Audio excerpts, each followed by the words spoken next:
Good morning. I'm Doug Schwenk, CEO of Digital Asset Research. Kick off our discussion today with a quick look at our agenda and then some introductions of our panelists. We're going to cover the state of the market first, looking back at recent events and how the lack of diligence and other factors have shaped the current crypto market. We're going to look at diligence and how the particular events that we've seen recently and why diligence is particularly timely now. And then we're going to look at some use cases that are relevant to the panelists as they talk about the view and perspective that they bring.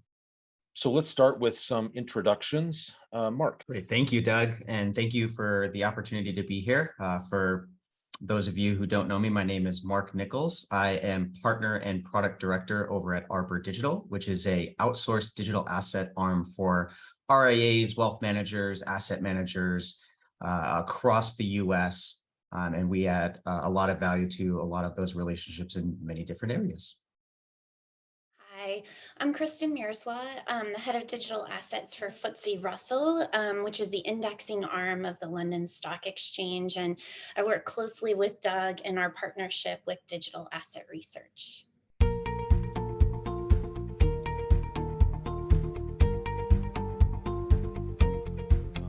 How do you see what's happened in the last sort of 3 to 4 months in crypto markets, and what does the market look like today from your perspective? I'd be dishonest if I didn't say it didn't look a little beaten up. So that's the first place we'll start. And it's beaten up for good reason. We've had some actors, some players in this space that weren't acting with the good intentions. And we saw that with what happened with 3 Arrows Capital. We saw that with what was going on behind the scenes over on the Luna protocol and network. And that's kind of one of the major themes that have played out this entire year, because what that started was a cascading effect to anyone else who was also not acting in good faith, or protocols that weren't adding value, that were purely speculative plays. The goals of them was not to actually solve any issues in the real world or for any problems. It was more just a kind of play on people's emotions to FOMO in and try to generate this wealth in a very imprudent way. So that's kind of what's been shaping the markets this year so far. And I think a lot of us on this panel and in this conversation are actually, although it's a lot of pain and suffering in the short term, it's something we needed to happen. And the industry will be better off for it. And we're going to take a lot of what we've learned. And unfortunately, all those learnings we thought we learned in the traditional world, they just came back to haunt those people again.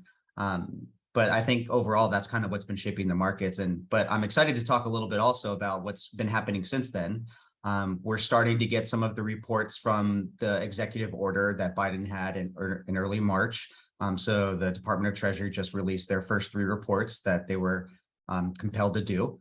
So I'm excited that that's happening. We're going to start to get this regulatory clarity, especially for clients like ours who are heavily regulated wealth managers who are doing things for end clients. So we're seeing a lot happen in a lot of different areas, but that's kind of a overview, I could say, over the last 4 months of what's been going on. So if we look at that time, Marc, sort of prior to the collapse of crypto prices, is it sort of fair to say that when prices always go up, people stop thinking about sort of or they think less about some of the risk mitigation, risk management tools that they might employ when markets are more choppy? Absolutely. And I think we saw that in spades with many people who were actually thought to be trusted players in this space. 3 Arrows Capital was, a quote unquote darling of the hedge fund space. They were looked to seen as the standard for how hedge funds should come in and operate, based on their level of AUM growth, the content they were putting out. But we saw things happening before then that really were cause for question, but I think a lot of people chose to ignore them. And so if you did do the due diligence and you did take a responsible approach and you started questioning things and you had this innate curiosity, you probably could have seen some of those issues that were bubbling up before then. But because prices were going up, everyone, was trying to handle all of the demand. Everybody wanted to talk about it. Everybody wanted to start engaging with the asset class, just because headlines were just all over the place. NFTs, this, $69 million here, one NFT. When you start seeing astronomical numbers like that, it's hard not to at least pay attention. So it was hard to sift through all the noise for anybody who wasn't knee deep in the space, 60, 70 hours a week. So that was problematic.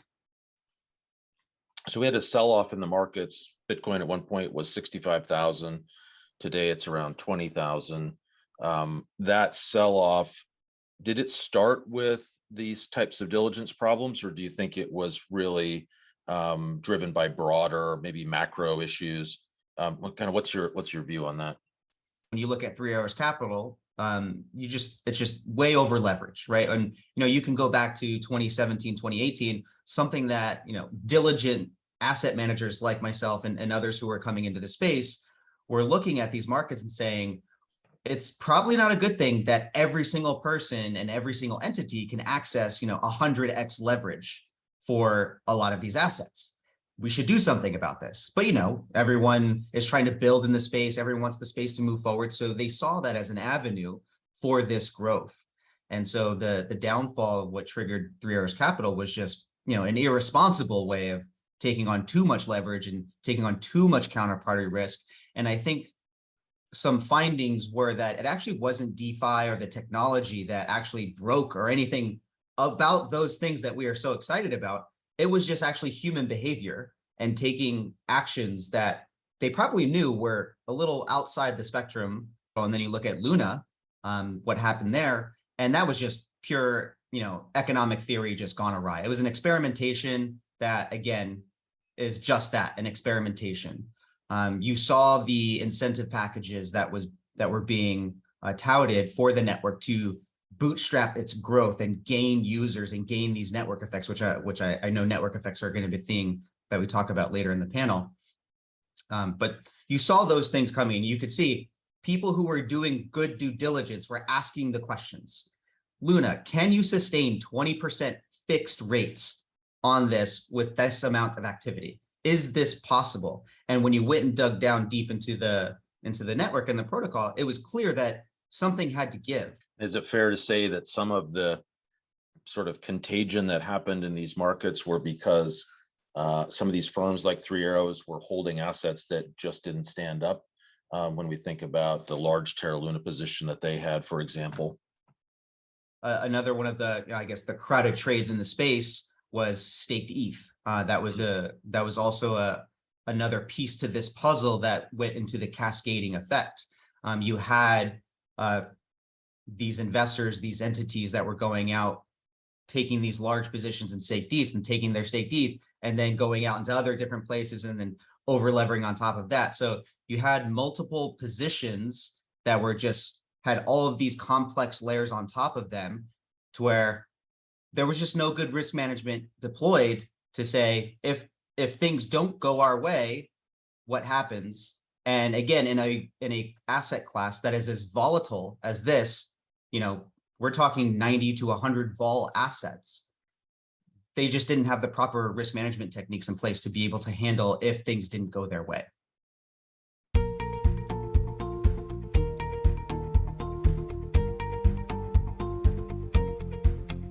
As an index provider, how do you think about diligence and why is it important to you? Maybe I'll just start with why is FTSE even here, right? I feel like a lot of times when we talk to new people, they're very surprised that FTSE Russell is in this space. And as indexers, we really want to index everything. And the key to a good index is clean, transparent pricing. So if I have a price and it's regularly updated, then I can index something. So probably back in 2017, we started thinking about how could we index the digital asset space. Very much we feel like our role at the London Stock Exchange is to provide transparency and infrastructure to the marketplace.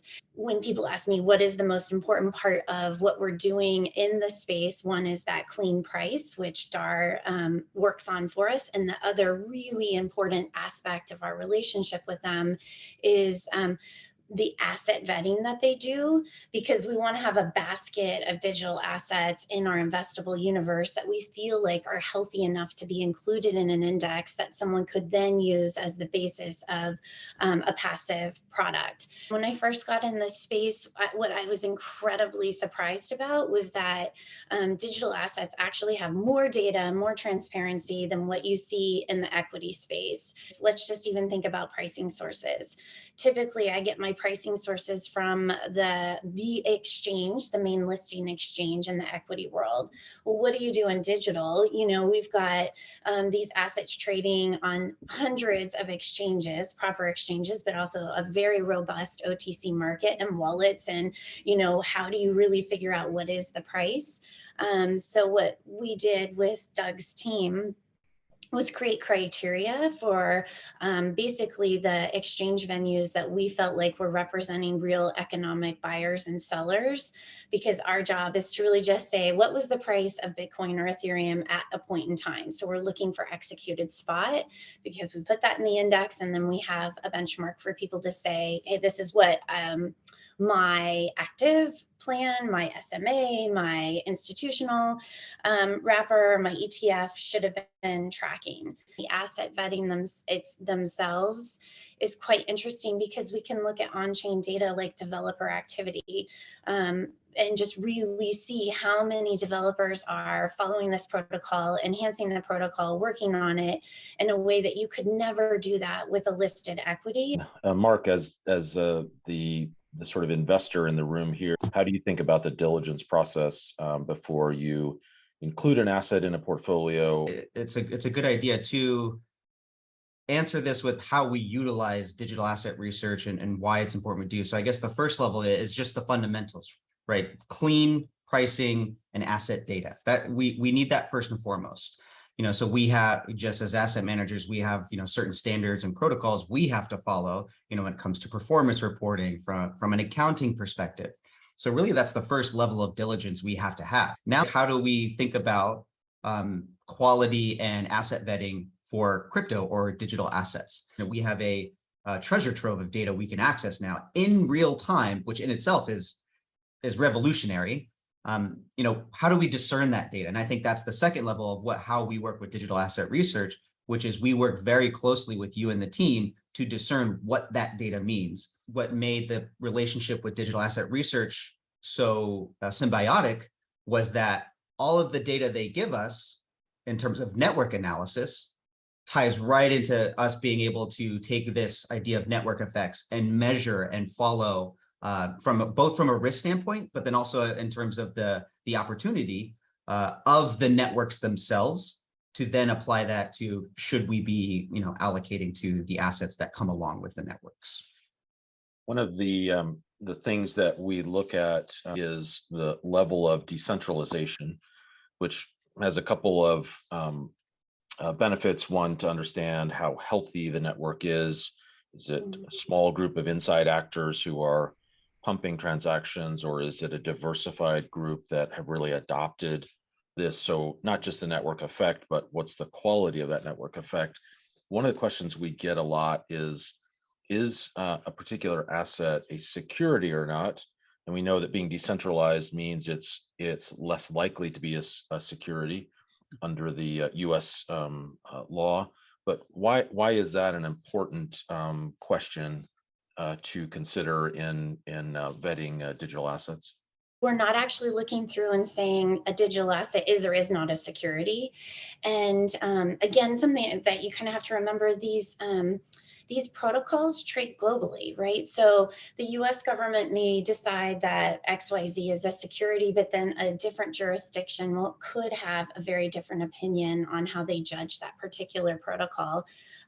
Our seat is actually, again, very easy, because we're taking a view of I need to produce indexes for a global community. So I'm not trying to have a US lens on something or one from Europe. Of course, we can add that, but for my my broad universe, I want to capture everything, and then let clients who are sitting in a particular area say, hey, you know what, I can't have stable coins at all because that doesn't work with my regulators. So that's very easy for us to remove, but I'd rather have that data in my data set so that if I do have a client who's like, I want to capture every single possible opportunity out there and have it in my benchmark, then I need to have that data. So we're not making a call again if something is a security or not. And I think there'll be a time where we'll start to have things in our universe that, again, certain jurisdictions say this is a security, and you may see it in our equity index series and then also in our digital asset index series. But the important thing is that we're tracking blockchain, decentralized, cryptographic protocols. Back to the Terra Luna example, which was a spectacular case study in why diligence can be helpful. How much of that could have been discovered through careful diligence, and how much of it was simply market conditions? It's important to highlight here that there were firms and people who did robust due diligence and came to logical conclusions about what would have happened. They, Lynn Alden had a lot of content around that. There were other investment managers and asset managers who also had content where they described their due diligence process. And really what they found, and what, something similar that we found was when you, especially with the Luna case, you had three main interconnected networks that were all propping each other up to establish what they were trying to think of as, organic network growth and adoption, when really it was just three main entities. And so when you start, and you started to mention, the centralization metrics that you guys use and help FTSE with in terms of developing benchmarks indexes. I mean, that's where if you just did that due diligence, you would kind of have an understanding that maybe things don't look as great as they do on the surface. When you just look at, and again, if we go on chain, if we just looked at active wallets, transaction volumes, and we just took that for what it was, then you probably came to the conclusions, wow, look at this network growth. So again, I'm always going to go back to this. What does the data mean? And how do you discern that data is so important. And right now, because we're so early, there's almost a competition right now, not a competition, I should say. There's so much work being done to set the standard and set the definitions of, what this all really means, because the reality is, and if anybody tells you any different, we don't know yet. There just hasn't been enough time. There hasn't been enough experiences. And that's where, again, we say things like, this is great that we went through this. This is all towards the maturation of the asset class.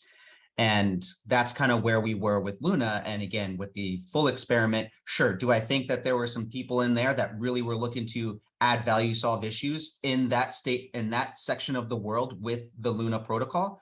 Absolutely. There were a lot of families and a lot of people who put their trust and faith in that protocol because they were trying to do something special. But again, there was also the other side where you have people who were looking to be speculative, who weren't really doing things in a healthy way. And again, I think as human beings, we are not, it's the same thing we've gone through. The price goes up, the allure of wealth generation at such quick speeds just was too much for them. And, again, you see certain behaviors that we've seen repeated in not just crypto markets, but we've seen it in the traditional world time and time again. It's fair to say that in a couple of years or somewhere down the line, we'll have frameworks that reflect some of the lessons we've learned here, but ways of measuring the health of an asset that may help us with the sort of crypto assets in a way that we just didn't understand maybe a few years ago or even a few months ago. This asset class with the technology allows us to have deeper insight into the assets themselves and the organizations or the structures, I don't know if I like to call them organizations anymore, but the structures, if you will, that are being built, we are going to have so much insight into them that we've never had before. So all of the standards that we've created in the traditional world that we all live and breathe by, Warren Buffett swears by, all of the people who we espouse as these great investors have used these standards. That's all being flipped on its head and because we have all of this new data that we can see. And again, I've said this, and my opinion is that we are going to have more insight into behaviors than we've ever seen before. So we'll be able to risk manage like we've never seen before. We'll be able to account like we've never seen before. Now, again, it all sounds great, but the path there, the journey there is going to be very hard. It's going to take a lot of commitment. It's going to take a lot of discipline. And that's where I think one of the things that you're going to see is, who's really committed to the space for the right reasons over the next 2 to 3 years as we go through this pain. And that's where I'm with partners like yourself, and knowing that FTSE Russell is also committed to the work along with Arbor Digital to help create those standards. I think that's where we can be very optimistic about what's happening behind the scenes. I do think this is a lot of you've got to walk before you run. So this is a 24/7 marketplace, right? And when we first started thinking about when do we rebalance and change that every quarter, we're looking at the assets and vetting them and deciding what goes in and out. We thought, oh, we'll do it on a Sunday because people will just be trading 24/7. And we've actually moved our vetting implementation to be the third Friday of each quarter month to sync with our global equity index series for lots of good reasons. But one of them is our traditional clients who are getting in this space are actually not running money on Saturdays and Sundays. Although we have the data running behind the scenes, but we want to have rebalances happen on a day that everyone's at work, and you de-risk the operational implementation of something by kind of syncing it to a traditional calendar. Do I think that could change in the future? Sure. We've got the data and we can go right back to rebalancing intraday, including Saturdays and Sundays if needed. So what we've done on our side is we built out our database as a standalone database that talks to our regular database for fixed income and equity. So we can plug into it, but we can still be flexible and do what we need to do in this space. The transition of Ethereum to proof of stake does introduce a lot of new themes and elements to the asset as well as the network, where the asset, now that you can stake it, again, previously over the last couple of years, we've maybe talked about staking rewards as, it's an equivalent like a stock dividend. But now we may have to adjust how we talk about that, because now it could be more of a fixed income properties, and then we can develop kind of yield curves now, and that gets very exciting. But it also presents a lot of the challenges, and just like with due diligence specifically, a lot of the challenges do exist right now, like with data quality, like you mentioned, like DeFi data. It's really hard to get good quality data, which again, why digital asset research is so important to the space as well as other on-chain data providers. But that's kind of what we have to deal with. And there's going to be a lot of learnings. The data science has to get done. And we have to do a lot of the hypothesis testing because we have so much more data we can now apply. The factor models, especially as an asset manager, I think about what are the factors I can put into my model now with all of this new data that can help me understand better of how I should value this and how I should manage for risk. And that's very exciting, but it's very challenging putting together all of that data. Is it fair, Marc, to say that there were some yield strategies that were unsustainable, that didn't pass the smell test? And when you're excited about yield now, it's because of sustainable strategies like staking that have less potential to blow up. I mean, you mentioned the Terra Luna yields that probably weren't sustainable, and certainly we saw that play out. But how do you think about yield opportunities and doing diligence on them? Tying this back to the yield properties, you go into DeFi right now, and you go into liquidity pools, and you go into staking pools, and you see all these astronomical numbers, 1,000%, average daily return or IRRs, and anybody who has been in the space, and this is where my traditional experience has taught me to be skeptical and curious. While I could brush it off to the side, I think it's a mistake. I still want to be curious. Why is it 1,000%? What happened? Where are these going? Let me dive deeper. And I think a lot of people simply don't do that. And that's just where we're at the stage. So as long as you start asking those questions, you can see, oh, most of this isn't sustainable and it's just speculators. And once you start digging into the data and the wallets and start looking at the on-chain activity, you start to realize, oh, there are 3 entities transacting 90% of the within this network and this liquidity pool. I guess it's really just them going back and forth with each other, and it's just this manufactured percentage to entice people to come in, just so then you can rug pull. And again, if you're not in the space, you just don't know this stuff, and that's okay.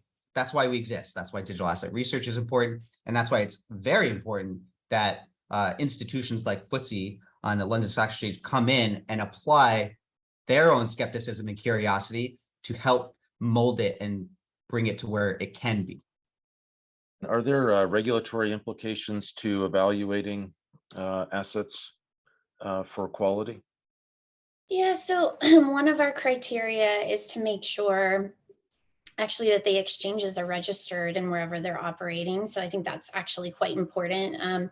So again, as an indexer, the worst thing that could happen to us is if we include an asset in an index and all of a sudden I lose my pricing source, because then I can't give any kind of clarity to where is the index actually moving. So we want to make sure that these exchanges don't disappear overnight. So we're working with exchanges that are again, registered in the jurisdiction they're in. And then we have had cases where if there is any investigation or pending issues with an asset in a jurisdiction, then we'll remove that asset from our benchmark eligible universe. An example is Ripple, right? So they've got this pending investigation on is it a security or not. So we had to demote them. They're still in our pricing universe. They're just not in our benchmark series. One other thing I just wanted to add too, like, so we're creating, and of course have to do this as part of FTSE. We have kind of regular policy and governance documents, like a restatement policy, a guide to if there's a digital asset event, how do we apply it into our indexes? Because our clients need to know, hey, this is what we can expect. If something happens, here's my guide in the rule book. We don't want them ever guessing and thinking like, does this happen? Does it not happen? So we publish dates where we evaluate everything. But we need to, with these restatement policies or guides, we need to make sure like, hey, if something's kind of happening where all of a sudden SEC's launched an investigation on a particular asset and needs to come out, I need to give notice to my clients to say, hey, we're removing it from the benchmark. You have 2 days to trade this thing. So DAR isn't just evaluating data once a quarter. They're having to look all the time, and where they get this information from, which we need to make transparent in our policies, are not the traditional sources of data, because again, these aren't listed securities. So there's not an exchange that's pushing out corporate action data. His team has to look at GitHub, Twitter. They have to go into, chat rooms. I could just keep going, even just regular news, but it's really hard to piece together information and then for their team on their own to get consensus and say, hey, we feel like a change is happening and we need to address it, because we need to ensure that anyone who's subscribed to the data doesn't get pushed into a position where they're like, oh my goodness, now I can't trade this. I can't remove it from my portfolio. So these kinds of things are, I think, incredibly hard and different and tough to explain to someone who's used to seeing a policy that says you just get the data from the listing exchange. You're like, not in this case. We're all going to have to get comfortable with GitHub and Twitter if you want to have timely data. And I think you've highlighted also one of the main reasons why DAR is so important to our portfolios and our strategies. It's this consistent updating and watching of the protocols and this data and identifying the trends and identifying what has happened, but also then letting that inform us where we can see where things are headed. And again, clean data is so important to that. And the ongoing research and analysis already in itself, just that alone is an 80-hour job a week, right? It's again, as you mentioned before, it's 24/7 markets. And I think, what we're used to in the tradition. So when I came in, I'm like, okay, give me a balance sheet, give me an earnings statement. Let's go. Let's look at this. Let me see the health of the business. Let's do that. Okay. Whoops. That doesn't exist. Okay. So I have to go create that on my own. What is a fee in Ethereum land? Like, what does it look like? Okay. So they use their own currency okay. So Ethereum is, okay. I got to go through all that. Okay. I know they have this. And I know they have this, and then EI, and then last year, now we have this burning mechanism. I'm like, what is, okay, that's like a stock buyback. Okay, hold on. Let me start to do that. So all of this stuff have to have been created by not just, us, other asset managers are doing all of these same things. But then it's also, there are no earnings calls. Normally when I look at, a traditional analyst and what they'll do, they can either go to, the sell side researchers, purchase things from them, or they can go attend the earnings calls, look at updated financial statements to then see, okay, is this company healthy? Are they going in the right direction? Do we have confidence in them? Does this apply to our investment thesis? Again, all doesn't exist in the digital asset world. So when you're doing vetting and diligence, and I guess the way I'll tell this is through an example. Ethereum is a great example of this. Ethereum was holding weekly and bi-weekly developer calls over the last 2 years as the developers were actually getting into the weeds of making the transition happen from proof of work to proof of stake. And again, 99.999% of people, if you told them, hey, do you know where to go to get on those calls? Nobody would know.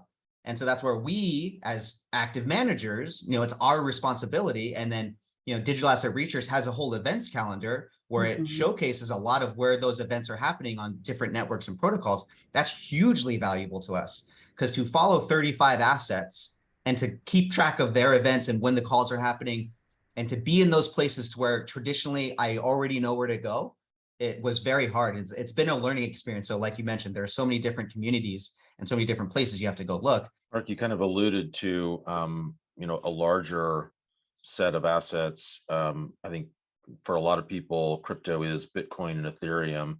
What are your clients asking you for, and how do you think about the sort of, beyond Bitcoin and Ethereum, what's out there, and why would you even venture into that territory?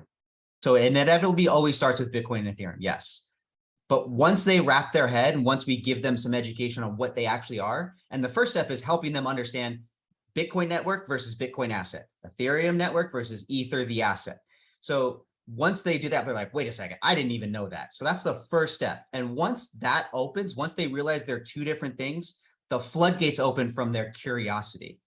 So once they're curious, they start asking more questions. Okay, well, what's the network? What's the difference between the network and the asset? Again, think of the network as the capital formation, and the governance is decentralized. There's no intermediate, there's no, board of directors there. And actually the users of the network are the actual governors of the network. Wait a sec, how do you even operate that? So the more questions they start asking, deeper down the rabbit hole they go. So then they inevitably get to especially after they started understanding smart contracts and Ethereum, they start asking about DeFi. They're like, wait a second, a DEX, that's really cool. That actually solves for a lot of the limitations we have in our traditional world, transparency of transactions, on-chain volumes and on-chain wallets and all. Like wallets are actually a technology that don't get enough praise. Like just a wallet itself, and the idea of interacting with a wallet and using that to be your wealth. And again, that's a whole nother topic, but they inevitably start asking about DeFi. And then, okay, what's this helium thing? I read a Wall Street Journal article about helium. What is this? And so then we're like, oh, helium, yeah, great. This is the problem they're solving. This is the total addressable market they're trying to get into. This is why it needs disruption and what they're trying to do. And then they're like, wait a second, you're right. Like there's so many things that this enables, and there's so many possibilities.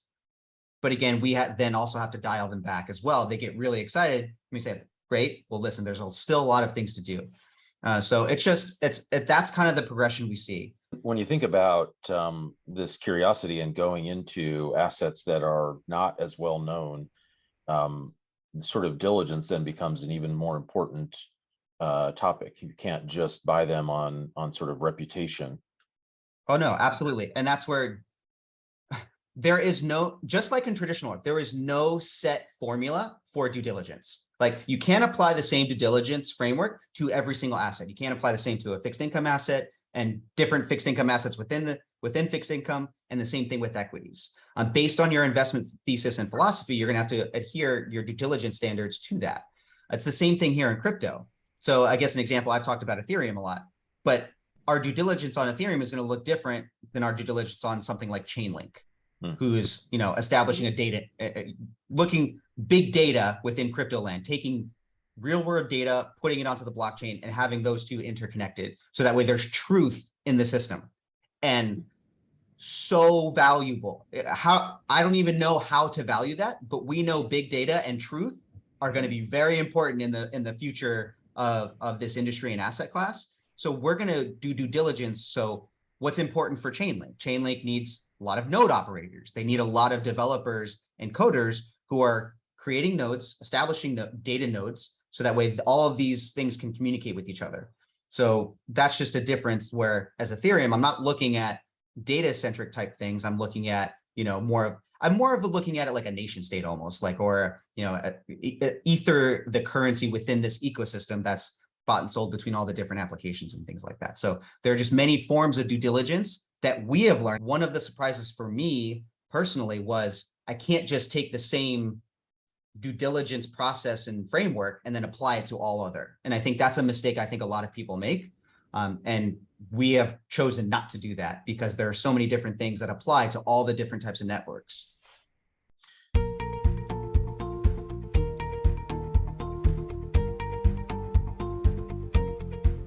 What are the most common ways that crypto assets are misconstrued?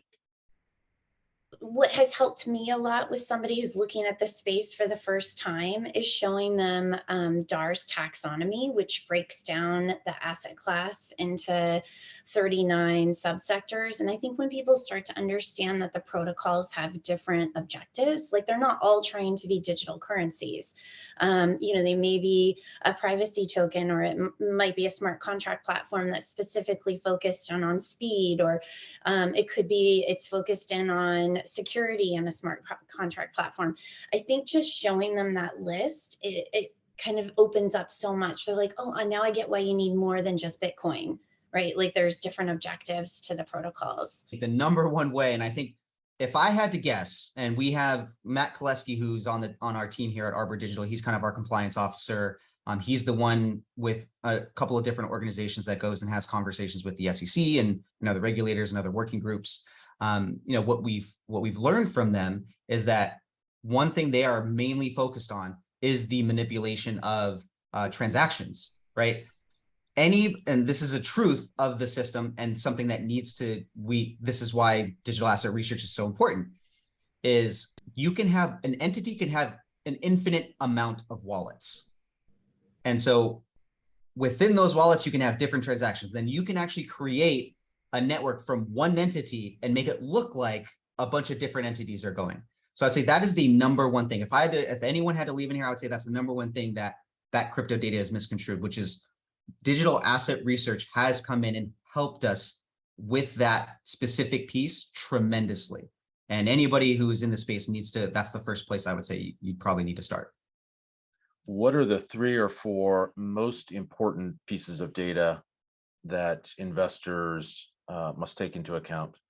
I'm going to go back to this idea of network effects. Our investment thesis is all around network effects, Metcalfe's law, Reed's law, and what is the value of a network. And the reason why we do that is because of the work that's been done in the traditional world, where we've seen Twitter, Uber, Microsoft, Amazon, all of these companies that were so severely misunderstood for so long, and just as they were continuing to drive value and create these two-sided marketplaces, just traditional analysts and asset managers just didn't understand it. And we feel that network effects help explain why they were driving so much value. And so what are we looking for there? We're looking for network effects things. So we're talking about standards are a big thing. So again, just like the internet, if we're going to compare this space to where it's like blockchain is going to usher in the next evolution of the internet, which is something we subscribe to. And the reason is because what we've learned is that standardization, like today's internet, the standardization is Ethernet. When you connect your computer in, it's Ethernet. That's the standard of which we all use to connect to the internet. And then you have your wireless, 802.11b, G, whatever the numbers are, letters. Those are the standards at which we operate to engage the internet. Ethereum is setting the standards for tokens and networks to build and create this new internet infrastructure. And so what we look for are those standards being created? Are they being adopted? It doesn't matter if Ethereum does all these great things if they aren't going through and establishing these other network effects. And that's why when you see things like Ethereum virtual machine compatible, and we see all of these other networks becoming EVM compatible, that's a good thing. That's a healthy network. We see that Ethereum is getting healthy network adoption. What I've noticed my clients over this journey of educating them, and kind of saying what we're doing in the space, there's one document that makes me so happy that our clients will print out, take notes on, and they'll show me in our team's calls that they've really dug into, and that's our vetting guide. So that goes through the vetting of the exchanges and the assets. It's online. But why I think it's such an important document is if you are new to the space, there's tons of vocabulary in there where you can just quickly Google it and you'll figure out, like that link that Mark was saying before, oh, burning is kind of like a buyback. Like you start to be able to be that translator, and then it makes it so much easier to approach the space if you have that kind of key in your head. So I will keep saying it, vetting is the most important thing that we do with DART. Mm-hmm. This whole thing is about the importance of asset vetting. And I think we talk about crypto, but I think we take a lot of the lessons we've learned in traditional world. And I keep coming back to, we've seen why diligence is important. We've gone through the pain and the experience in the traditional world. We've gone through the Enrons. We've gone through the Theranoses more recently. Diligence is important. And just like how that happened in the traditional world, I'd like to say it's never going to happen in the digital assets. But the reality is we are probably going to see more before we start seeing less, just because of how early we are. And that's why diligence is so important. And you could do all of the best diligence in the world, and you can have such a robust process, but still end up on the wrong side. And that's the thing we're committed to. We're committed to doing the diligence. And even if we ended up on the right or the wrong side, we're going to learn from it and elevate with it. And I think, Kristen, not to speak, it sounds like that's what FTSE is committed to as well, as helping and gaining that commitment to the space.